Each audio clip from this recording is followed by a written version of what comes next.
은혜와 평강이 충만하기를 주의 이름으로 축원합니다. 오늘 읽은 말라기 4장 1절 3절은요 사실 3장 18절 그 이에서 장절의 구분 없이 바로 이어지는 본문입니다. 히브리어 본래 성경은 말라기가 3장으로 끝나요. 그거는 4장이 없다는 것이 아니고 4장에 속한 6절이 3장에 붙어 있는 거죠.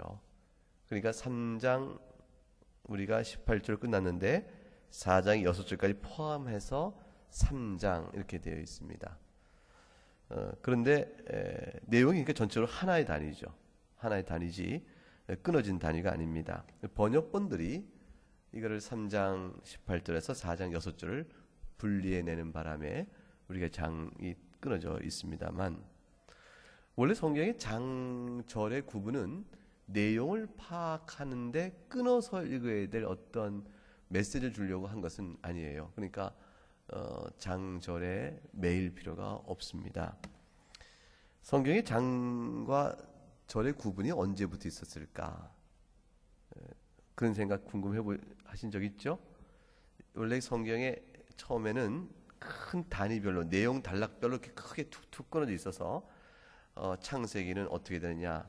그러면 창세기 몇 번째 달라? 그렇게 번호를 붙여놓지 않으면 찾기가 어렵고 생각을 나누기 어려운데 13세기 중세 13세기 초에 그때 장의 구분을 처음으로 지금 아는 장처럼 이렇게 나눠 놓게 됩니다. 그 당시 대주교 스티븐 랭턴이라는 분이 그걸 그렇게 했어요. 그런 뒤에 장은 그때쯤 이루어진 대로 오다가 절을 나누면 좋겠다. 그래서 절을 세세하게 나누게 됩니다. 한 절 안에 문장이 2개 이상 이어진 경우도 있지만 한 문장이 너무 길어서 절이 2개씩 들어간 경우도 있고 어찌됐건 서로 찾아볼 수 있게 편할 수 있도록 절을 구분합니다. 이탈리아의 수도사였던 상티 파그니니가 16세기에 그것을 시도했고 우리가 지금 아는 것 같은 이런 식의 구분에 가장 가까운 것은 1551년 로베르 에스티앵이라는 그 프랑스 신학 성경학자가 그렇게 해놨어요. 영어 성경의 구분이 우리가 지금 갖고 있는 우리 개역 성경의 장절의 구분인데 1557년 때쯤의 작품입니다. 16세기 중반에 나타난 결과를 우리가 받고 절을 나누는 거죠. 윌리엄 휘트닝햄 그것이 제네바 바이블이라는 곳에 1560년대 채택이 되면서 그것이 유명해지고 모든 영어본의 표준이 되어버렸고 다른 언어로 번역된 것도 그 장절의 구분을 따라오게 돼서 지금까지 우리가 아는 것처럼 장절이 나눠져 있는 겁니다. 그러니까 장과 절은 연관된 게 아니에요. 그러니까 그렇게 꼭 그렇게 끊어볼 필요가 없고 내용이 이어지는데 어찌됐건 4장 1절부터 6절까지는 3장의 내용과 한 단위로 엮어져 있다. 그것이죠. 그러니까 오늘 읽었던 4장 1절부터 3절까지 내용을 이해하는 것은 3장 최소한 18절을 생각해 봐야 되는 거예요. 3장 18절 말씀 읽어보십시다. 그때 너희가 돌아와서 의인과 악인을 분별하고 하나님을 섬기는 자와 섬기지 아니한 자를 분별하리라. 어떻게 분별이 가능할까요? 그때에 너희가 분별한다고 그랬어요. 하나님께서 의인과 악인을 분별하는 거는 그건 정확한 거고 우리가 의심할 적 없는데 너희라는 것은 의인을 가리킵니다. 그러니까 3장 17절에 만군의 여호와가 이르노라 나는 내가 정한 날에 그들을 나의 특별한 소유로 삼을 것이요 사람이 자기를 섬기는 이들을 아낀같이 내가 그들을 아끼리라 이렇게 얘기하셨어요. 하나님을 경외하는 사람들이에요. 하나님을 경외하는 자들을 하나님이 아낄 것이라 이렇게 얘기하셨어요. 그리고 그들이 그날이 되어지면 의인과 악인을 너희들도 분별하는 안목을 얻게 될 것이다. 너희들도 의인이구나 악인이구나 이걸 알게 될 것이다 이렇게 말씀하신 거예요. 자, 질문은 뭐냐면 그러면 어떻게 해서 그 분별을 할 수 있게 될까요? 무엇으로 분별을 하게 됩니까? 라는 질문이 있을 수 있는데 그 질문의 답이 오늘 4장 1절부터 3절에 나오는 겁니다. 악인은 요컨대 심판을 당할 것이고 의인은 구원을 얻는다는 하나님 앞에서의 마지막에 영원한 운명의 나님을 보고 의인이 누구고 악이 누군지를 너희도 그 구별을 알게 될 것이다. 그렇게 말씀하신 거예요. 4장 1절과 3절 말씀이 바로 그걸 담고 있습니다. 1절의 말씀, 4장 1절의 말씀, 용광로 불같은 날이 이르리니. 얼마나 무서워요. 용광로 불같은 날이 그날에 확 임할 텐데, 그 용광로의 불같은 날이 교만한 자와 악을 행하는 자에게 덮쳐지게 되면 그들이 다 지푸라기처럼 타버려서 하나도 남지 않으니 그 뿌리와 가지가 다 한순간에 사라져 버릴 것이라. 최후의 심판이 이루어지기 이전인 지금에는 사람 보기에 아주 복을 많이 받고 번성하며 절대로 흔들림 없이 굳건히 쓸 것처럼 보이지만, 영원할 것처럼 보이지만 그렇지 않을 것이다. 그날이 이루어지게 되면 하나님의 심판 앞에 서게 될 교만한 자와 악을 행하는 자는 그냥 지푸라기가 용광로에 타버리듯이 흔적도 형적을 찾을 수 없게 사라지고 말 것이라. 그 일을 당하는 자를 보면 악인이구나 안다, 그것입니다. 3절 말씀이 이렇게 되어 있죠. 또 너희가 악인을 밟을 것이니 그들이 내가 정한 날에 너희 발바닥 밑에 재와 같으리라. 이 말은 쉽게 이해가 되죠. 발바닥 밑에 재와 같은 까닭은 풀무불 용광로에 그들이 다 살라져 버리니 재밖에 안 되는 거죠. 겉보기에 아무리 위험과 바벨론의 큰 성을 쌓아도 그들이 악에 따라 행한 모든 것들은 재 한 줌의 재처럼 사라져 버릴 것이라고 말씀을 합니다. 이것이 악인을 향한 종말론적 운명이요, 성경이 예언하고 예언하는 말씀입니다. 세상이 이것을 너무 가볍게 여겨요. 그냥 있다가 그냥 마는 것, 한 인생도 살다가 죽으면 끝나는 것처럼 생각하지만 그렇지 않고, 역사 속에 있는 모든 악의 세력들이 한 인생 살면서 악을 행하고 큰 일을 이뤘으면 됐다 싶지만 결국 그렇지 않습니다.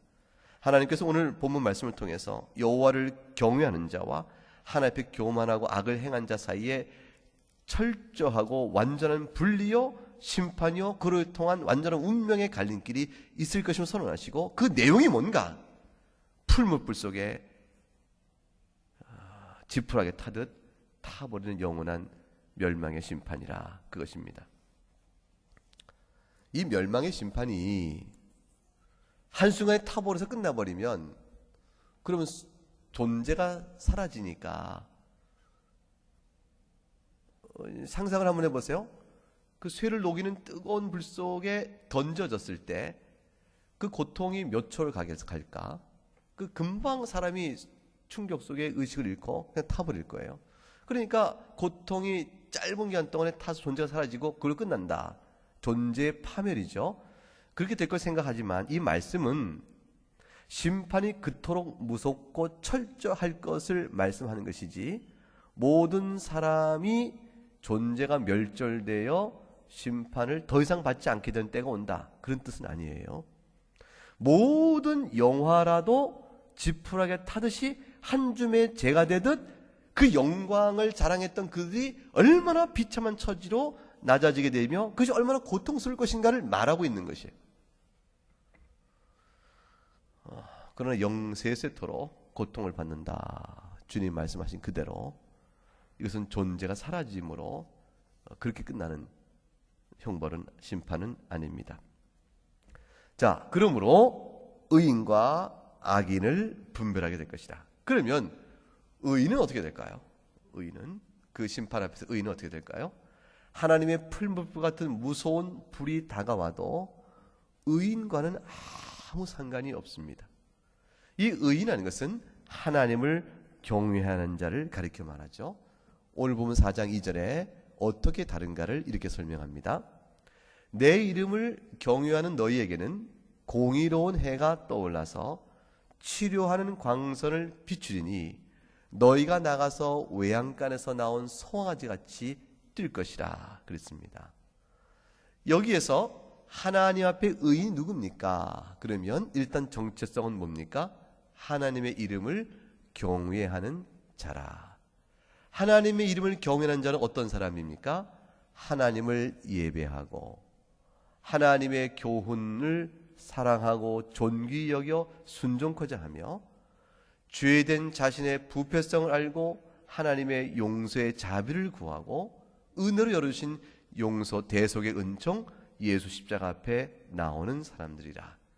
그리하여 성령의 인도하심에 따라 실로 용서받은 큰 은혜에 감사하여 하나님의 이름을 높이고 살아가는 자들에게 하나님이 악인과는 완전히 다른 종말의 새로운 놀랍고 풍성한 위로와 안식을 부여합니다. 어떤 것인가 보겠습니다. 첫 번째는 공의로운 해가 떠오른다 이렇게 돼 있어요. 해가 비추는 겁니다.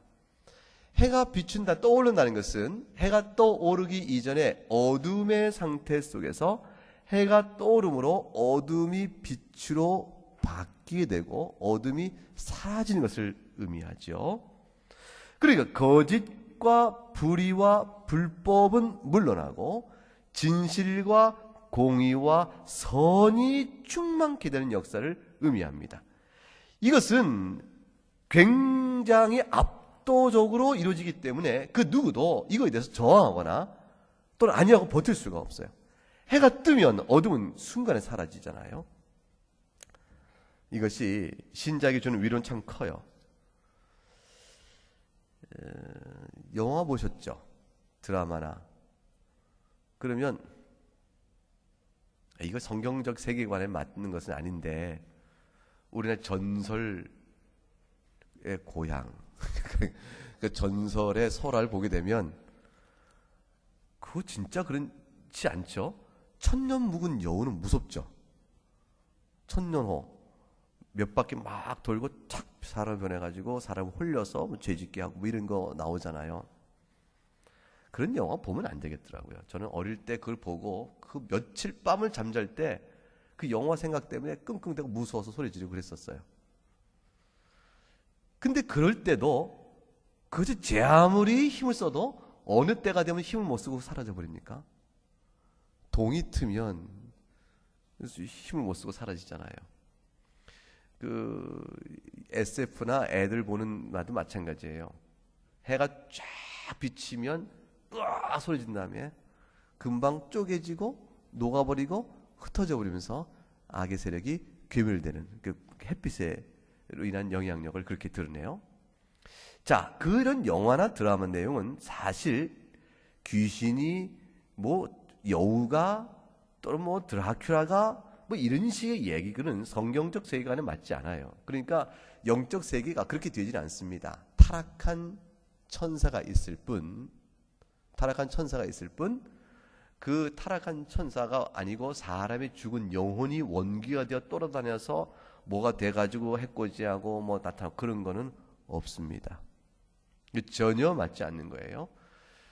타락한 천사인 귀신의 나부랭이들이 인간의 마음속에 그런 두려움을 씌워줘 계속 죽은 영혼에 매달리게 함으로 인하여 그 전체의 심령을 악한 세계를 지배하는 문화를 만들고 세계관을 읽어낸 것이고 그 가운데 죽은 영혼과 만나는 초월하고 중매를 하는 이런 영매로서의 무당의 역할을 주어지고 그러므로 해서 사람을 영으로 얽어매는 그런 일들을 하는 것이죠.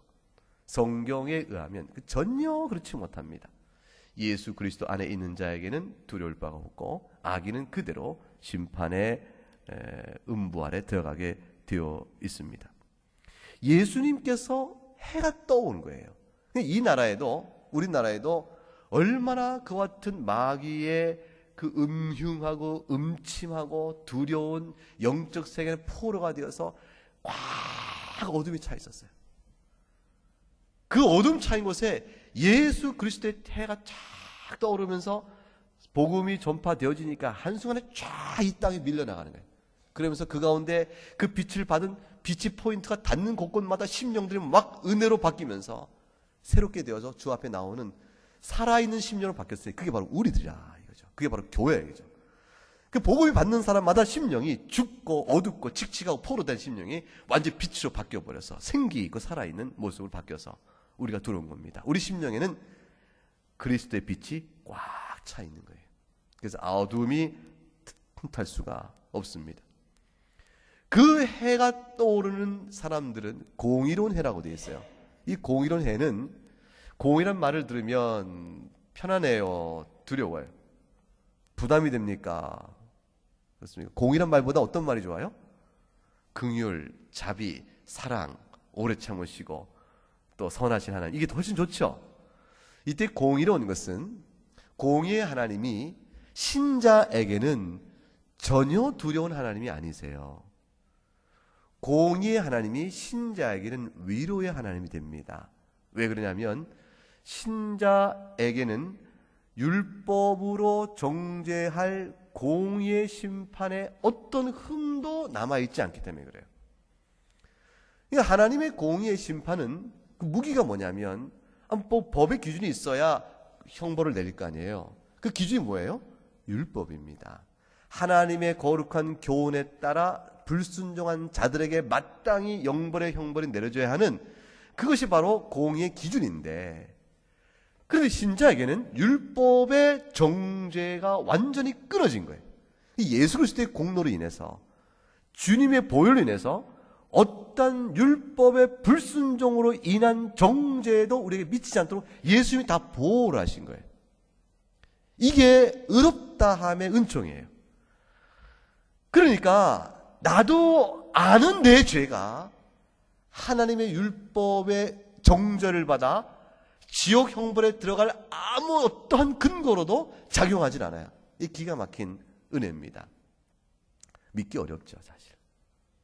왜냐하면 내가 내 자신이 얼마나 흉한지를 알기 때문에, 내가 하나님의 계명 앞에 얼마나 불순종한지를 알기 때문에, 내가 주일 예배 때 10계명을 같이 읽어가면서 그때 하나하나 주 앞에 죄된 모습이 생각나 알기 때문에, 주님을 마음과 뜻과 힘을 사랑하라 하지만 그렇지 못했던 우리 자신이 너무 잘 알기 때문에, 근데 이걸 매주 반복되는 모습 안에서 내 자신의 연약함을 알기 때문에, 그러니까 내가 하나님의 도우심으로 거룩해지고 더 성화된 모습을 갖고 있다 할지라도 여전히 죄의 모습이 나한테 있는 사실을 내가 부인할 수 없기 때문에, 나도 아는 죄인데, 나도 아는 죄의 이 모습인데 하나님이 그 죄의 모습을 율법의 정죄로 나를 탁 하실 방법을 못 찾으시는 거예요.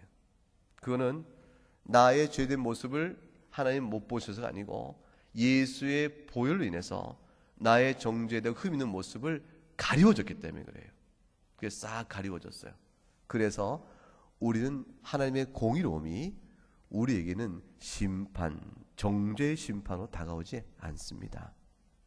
이것이 신자의 은혜입니다. 신자가 누리는 행복이에요. 우리가 이제 인생을 다 살고 주님 앞에 갈 때가 됐다. 그리고 이제 유언을 남길 수 있는 평화로운 죽음을 죽는다고 생각해봐요. 우리가 그를 위해서 기도하지 않습니까? 유언도 남기고 평화롭게 주 앞에 이제 간다. 이따 와. 먼저 갈게. 그리고 이제 딱 주님 앞에 간단 말이죠. 그럴 때쯤에 내가 나의 살아온 인생을 돌아보면 하나님 은혜뿐이라 너무 큰 감사로 찰 거예요. 감사가 너무 고백될 텐데, 그러면서 한편으로 그 고백된 감사만큼 주 앞에 충성되어 살지 못한 부끄러움과 연약함이 마음에 쫙 밀려올 거예요. 그럴 때 그 밀려오는 부족함과 하나님 앞에 충성하지 못했던 모든 마음의 이 자각들은요, 정죄의 감으로 오는 게 아니고 하나님 앞에 다 마음을 들지 못했던 연약한 부끄러움과 죄송함으로 오는 거예요. 이건 큰 차이예요. 시원한 형벌을 받을 정죄감의 두려움으로 오는 것이 아니고, 그 모든 일이 뭐로 와요? 하나님 아버지께 효를 다하고 충성을 다하지 못했던 신자됨의 부끄러움으로 오는 거예요.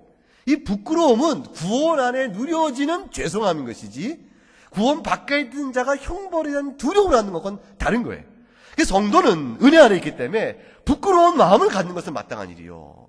그것 때문에 실로 하나님 앞에 죄송스럽고 부끄럽고 안타깝고 그러면서 근심도 하고 그런 일이 마땅하지만 영원한 지옥 형벌에 대한 두려움과 정죄감을 쩔쩔매는 것은 신자가 가질 마음의 태도가 아니에요. 성화의 동력은 거룩히 살아가는 힘은 심판에 대한 정죄감 때문에 갖는 것이 아니고 받은 은혜로 인하여 하나님은 자녀가 되었는데 그렇지 못한 자신의 합당하지 못한 자신의 모습의 초라함과 그 연약함이 너무 부끄럽고 죄송해서 하나님 도와주세요. 그래서 뭐가 돼요? 하나님 도와주세요. 하나님 제 이름으로는요 하나님 자녀답게 못 살겠어요. 하나님 도와주세요.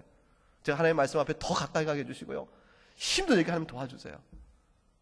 이렇게 나가는 거예요. 그래서 아버지의 능력을 구하고 아버지의 약속을 믿고 의지하면서 부끄러운 자기 모습을 아버지 보시기에 자랑스러운 모습으로 바꿔가기 위해서 애를 써가는 것, 그게 성화의 열매를 낳고 성화를 이루어가는, 거룩함을 이루어가는 영적 동력이에요. 그것이 참으로 복음을 아는 자의 내면의 상태인 거예요. 그 의는 고 하나님의 공의가 두려움이 아니에요. 영원한 심판의 두려움이 아닙니다. 반대로 하나님의 공의가 신자에게는 참 큰 위로가 되어져요. 왜 그러냐면 이 땅에 살면서 불법과 불의 때문에 내가 당했던 억울함과 고통이 너무 큰일이 많기 때문에 그래요. 하나님 언제까지 악을 놔두시겠습니까? 하나님 언제까지 인내하며 참아야 합니까? 이 불법과 불의의 모든 일 가운데서 언제까지입니까? 라고 주님 앞에 울며 기댔던 모든 일에 대해서 주님이 그날에 눈물 닦아주시고 원한 풀어주시고 억울함도 해소시켜주세요. 그게 신자가 하나님의 공의로 누리는 만족이요 위로입니다. 그런 공의로운 해가 떠올라서 따라서 공의로운 해는 신자에게는 모든 허물에도 불구하고 공로 없이 의롭다 하는 그리스도의 은혜가 우리에게 비친다는 뜻이요. 그 은혜를 받은 자는 치료하는 광선을 받게 되어져요. 이 치료하는 광선은 지금도 우리가 조금씩 누려요. 지금도 우리가 누립니다. 아까 말했지만 억울하다 싶을 때 하나님 말씀 앞에서 위로를 받잖아요. 그래, 이 억울함은 하나님 마지막 날에 갚아주실 거야. 또 하나님 너무 힘들어요 그랬더니 상황을 하나님 섭리 가운데 바꿔주시면서 기도의 응답으로 내가 충분히 견딜 만하게 상황을 바꿔주시거나 그런 일들을 우리가 경험을 해서 위로를 받잖아요. 아, 주께서 나를 도우시는구나. 내가 너무 혼자 수고했는데 아무도 안 알아줬어요. 그래서 섭섭했어요. 근데 어떤 사람이 얄밉게 자기가 공로를 다 차지해. 일은 내가 다 하고 칭찬 자기가 받네. 속상하잖아요. 하나님 어떡하면 좋아요. 속상해요. 막 기도했는데 누군가 와서 조용히 서 일러주죠. 보이지 않지만 남들 알아주지만 참 수고 많았어요. 제가 알아요. 한마디 해줌으로 인해서 세상은 모르고 남들 모르는 것 같지만 그 한마디로 위로를 받잖아요. 아, 하나님 다 아시네요. 그런 일이 있죠. 보이지 않게 주 앞에 충성된 선한 손길을 하나님이 내가 보고 있다, 이 표를 내주신다니까요. 그 표를 내주시래요. 그러니까 주 앞에 충성되면요, 오른손 걸 왼손이 모르게, 왼손 걸 오른손이 모르게 이렇게 주 앞에서 은밀한 건데 주 앞에 선을 행하고 충성되 행하면 사람들한테 은밀한데 하나님은 아시잖아요. 근데 하나님이 정말 아시는지 모르시는지 우리가 모르잖아요. 근데 너무 우리가 그것 때문에 궁금하면은 하나님이 안다는 표를 어떤 성경을 통해서 이렇게 보이세요. 그러면 너무 창피스럽기도 하고 그래요. 아시네. 하나님 아시는데. 그런 생각도 가져요. 위로를 주십니다. 마지막 날이 되면 완전한 위로를 주세요. 질병으로 고통받아서 평생 고생한 사람, 그날이 되어지면 다시는 아픈 일이 없고 하나님 질병을 치유신 은혜로 완전한 위로를 주세요. 가정의 불화로 인해서 편안한 인생살이를 못한 사람, 갈라서 차마 그러지 못하고 인생이 불쌍해서 내가 참고 살지, 그 살아온 그런 가정이라 할지라도 자식이 왼수라 싶어서 힘든 이 사람도 그날이 되어지면 주를 위로해 주세요. 모든 인생의 슬픔과 아픔을 치료해 주시는 광선을 비춰주신다고 약속하셨어요. 그게 종말의 신자가 누릴 행복이에요. 그게 얼마나 기쁜지 외양간에서 나온 송아지 같이 뛰리라. 어떻게 뛰는 거예요? 뛰는 거 이렇게 벌쩍벌쩍 뛰는 거예요? 외양간에 나온 송아지가 뛰리라 그랬어요. 외양간에 갇혀있는 송아지가 얼마나 갑갑해야 합니까? 울타리 갑갑하잖아요. 그러니까 사실은 하나님을 찬양하며 그의 놀라운 은혜 베푸심이 얼마나 크고 위대한 걸 보라라고 마음껏 외칠 때, 나만이 외치는 것이 아니고 함께 반향을 울려 나오는 모든 성도가 온 열방 가운데 가득 차 있어서 더 이상 내가 예배하고 찬양한 주의 이름을 욕되게 하거나 무시하거나 손가락질하는 일이 아무도 없는, 그 더욱더 힘을 얻어가는 그 복된 찬양의 열광적인 내 믿음을 드러낼 때, 그럴 때도 아무 문제가 없는 그 기쁨의 때를 맞이하게 될 거예요. 성도는 지금 누구나 어느 시대나 어느 성도나 마음속에 눌림이 있어요. 그 눌림이 뭐냐면 속상함이요, 안타까움이요, 그래서 괴로움이기도 한데요. 우리도 지금 이 나라 이 조국에서 예수 그리스도의 복음으로만 산다, 이 사실을 이렇게 전하면 얼마나 무시하고 조롱하고 그런 사람들 만나잖아요. 핍박하는 사람들 봐잖아요. 우리 마음에 상처를 받잖아요. 이게 진리인데 어찌 저럴까. 그러면서 이 세상 속에 있는 가운데 복음을 마음껏 전하지 못한 상처, 아픔이 있어요. 그게 외양간 같이 갇혀있는 거예요. 그래서 우리가 눌림이 있고 속이 상한데, 그날이 탁 터져버려요. 평온을 그냥 마음껏 달려도 시원한 바람에 평온을 막 달리고 소리를 지를 때, 여기도 그렇고 저기도 그렇고 온 세상이 주의 은혜 가운데 충만한 하나님의 주권적 통치가 완전히 드러나는 하나님 나라의 그 완성을 보게 될 거예요. 그것이 의인에게 주는 놀라운 은혜입니다. 이게 우리에게 약속되어 있습니다. 말라기서에 지금 이 말씀이 있다는 게 놀랍지 않으세요? 말라기서에 하나님이 의인과 악인을 나눌 것이라. 악인은 푸른 불에 순간에 타버릴 것이라. 그들이 가진 모든 영화도 권세도 한순간에 사라져버릴 것이라. 그러나 의인에게는 하나님의 아름다운 해가 비쳐 모든 악한 일로부터 우리를 자유케 하시고 그리스도의 의로 덧입혀 어떤 율법의 정죄로부터도 자유케 되는, 그 우리 마음에 그리스도 성령대로 살아갈 때에 부딪혔던 모든 슬픔과 아픔과 고통과 죽음까지도 다 주님이 고쳐주셔서 새롭게 하는 은혜를 베푸시고 기쁨이 충만한 일을 베풀어 주실 것이라. 그러므로 너희가 그날이 되어지면 너희 스스로 하나님 속한 의인과 죄 가운데 교만하며 악을 범했던 악인들을 구별할 것이라. 이렇게 말씀한 겁니다. 이것이 성도의 자랑입니다. 여러분 이 사실 믿으십니까? 이 믿음이 여러분의 오늘 살아가는 삶 속에 힘을 주지 않으세요? 위로를 주지 않으세요? 어떻게 살까? 어떻게 하면 좋을까? 이런 질문에서 또 겪은 일을 어떻게 대응할까 싶을 때 이 말씀을 꼭 마음에 두세요. 그래 하나님 기뻐하시고 하나님을 자랑하는 그런 믿음의 삶을 살아갈 수 있기를 주의 이름으로 축원합니다. 우리 한번 찬송하십시다. 기도하기 전에 458장 한번 찬송해요. 458장.